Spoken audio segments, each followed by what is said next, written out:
Good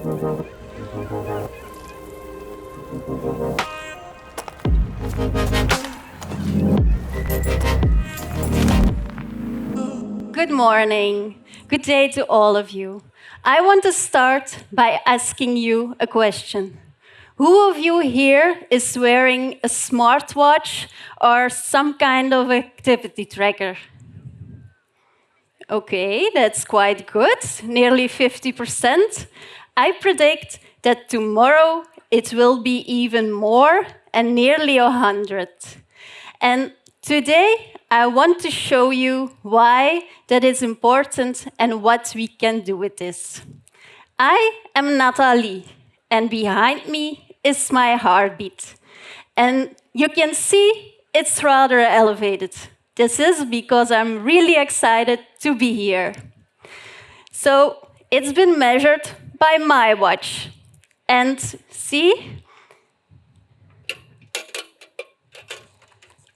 I've got my personal vault with me, and I'm putting my watch in there.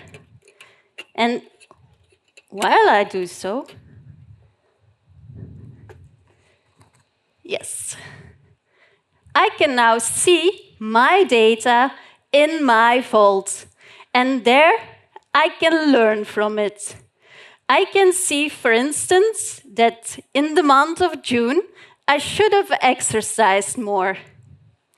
But now imagine that all of you wearing some kind of smartwatch also has a vault and decides to put your data, you decide to put it in there. Suppose we can all connect our data. And that is what I want to talk to you about shared data and how this is the proactive health of tomorrow. Now, I'm going to take you on my personal journey on how we got there.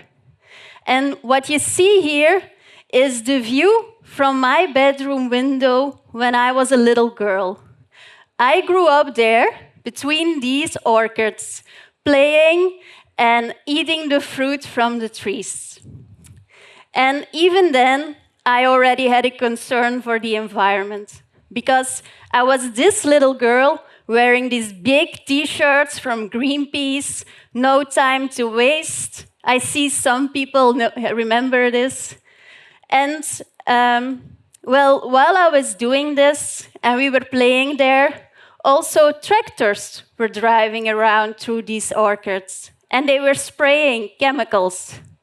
And while at the time we didn't think about it too much, a few years later, a friend of mine got ill. He got leukemia. And luckily he's okay today. But then, at the age of 11, I already made the link. Is there a link between him eating the apples directly from the tree and his disease? And this sparked my further career. Because today, I'm a scientist studying the impact of our environment on health. And I went to study biomedical sciences, and afterwards I did a PhD. And there I went to look at the internal machinery in the cells. What happened there? How did chemicals impact the messaging processes, and how did this result in, for instance, allergic reactions? But while working with samples that I derived from blood from real people, measuring always the same gene, I noticed differences. But I was in a lab environment, controlling everything: temperature, concentration, oxygen rates. So there was a difference we couldn't capture. And for this, I needed to get out of the lab. I needed to get to the people. I needed to get real-life measurements. And so my work expanded. It expanded to measuring all the toxic stuff out there. And I can assure you, there's a lot.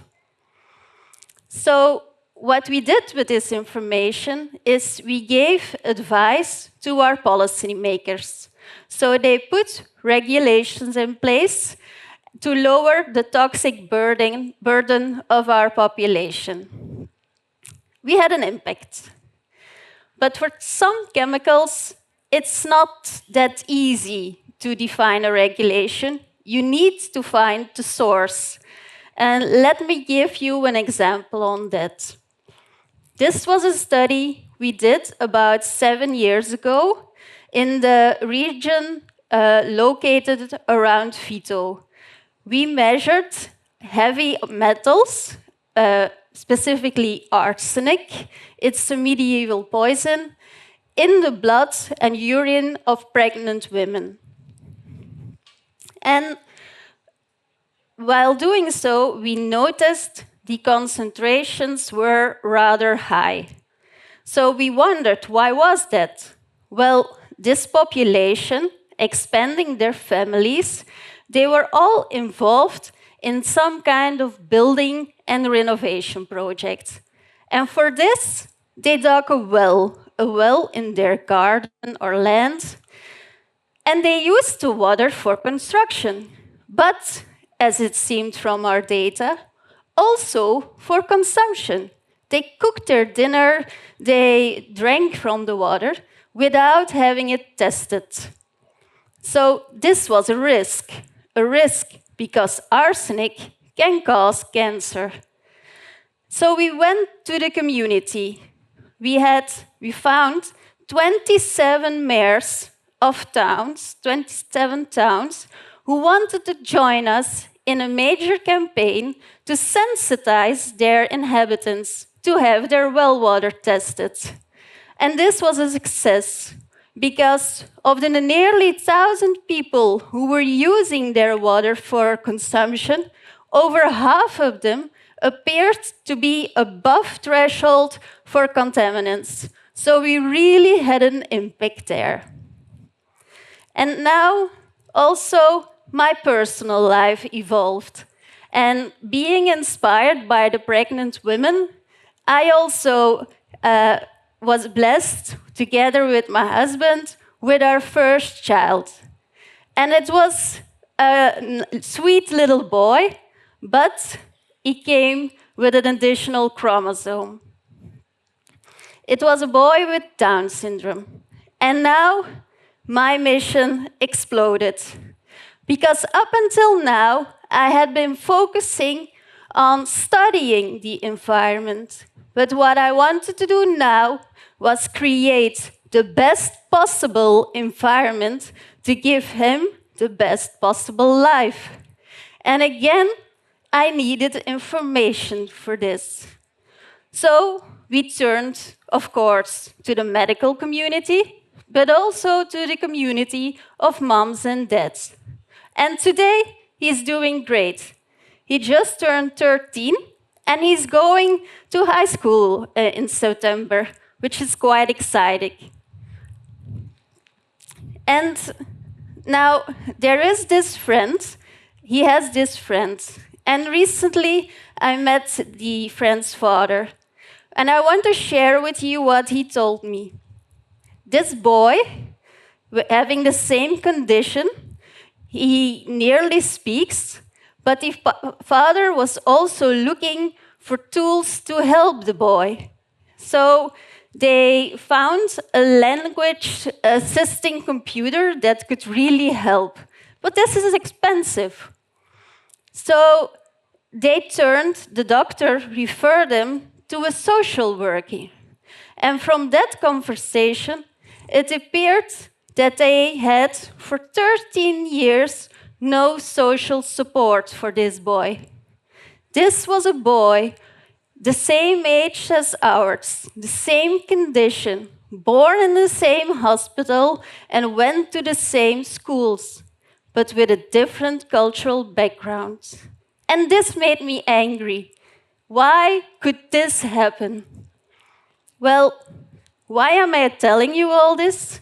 what connects all these stories? It is the fact that data and information can help us improve our environment and our quality of life.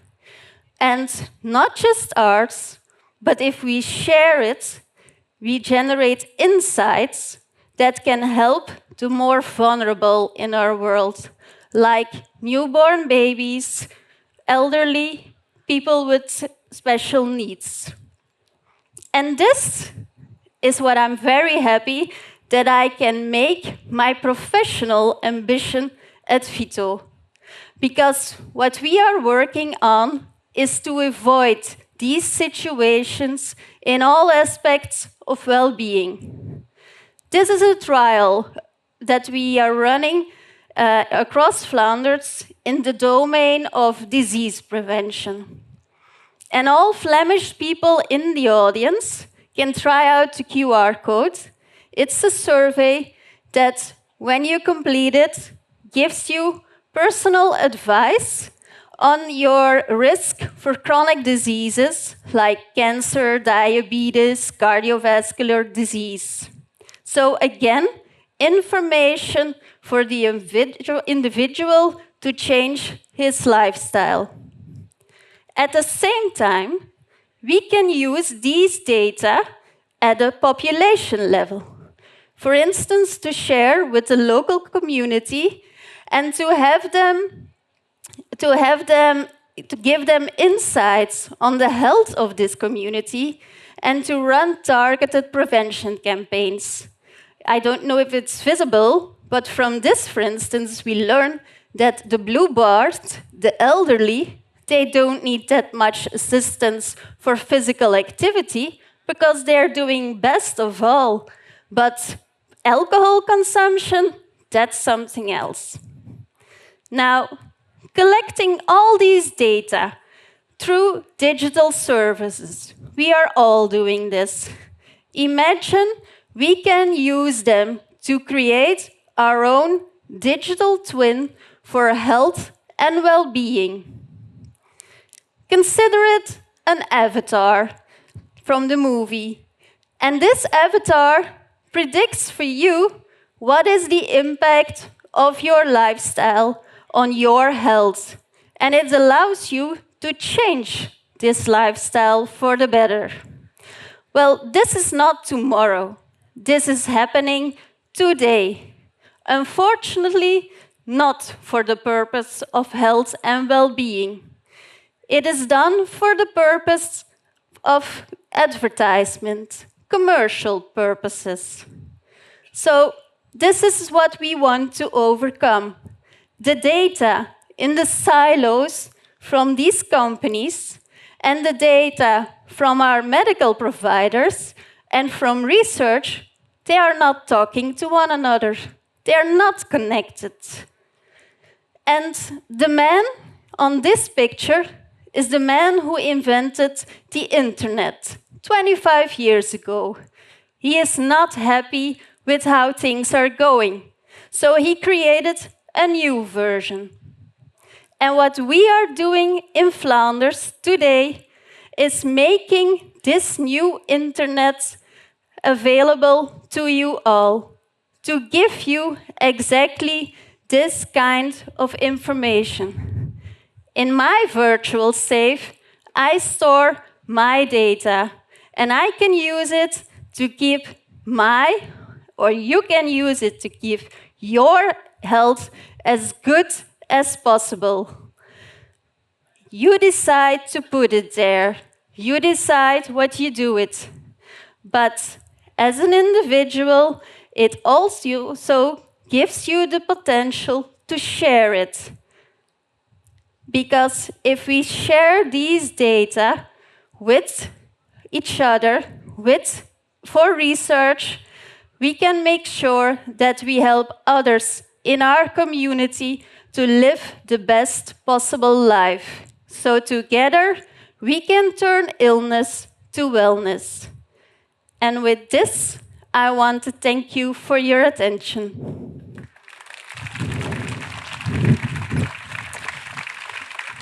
Nathalie, thank you. But shouldn't we ask the crowd if they are willing to share their data? Shouldn't we ask? Yeah. Yeah, let's ask. Who here is willing to put their data in a personal vault for personal use? Let's ask that first. First, yeah, for personal use. Put it in your own personal vault. Okay, that's good. That's 75%. And who then is prepared to share them to help others? Well, I think that's even equal. Yeah. So that's very positive. Thank you. Okay. Thank you, Nathalie, and good luck Thank you. with your mission and moonshot. Thank you.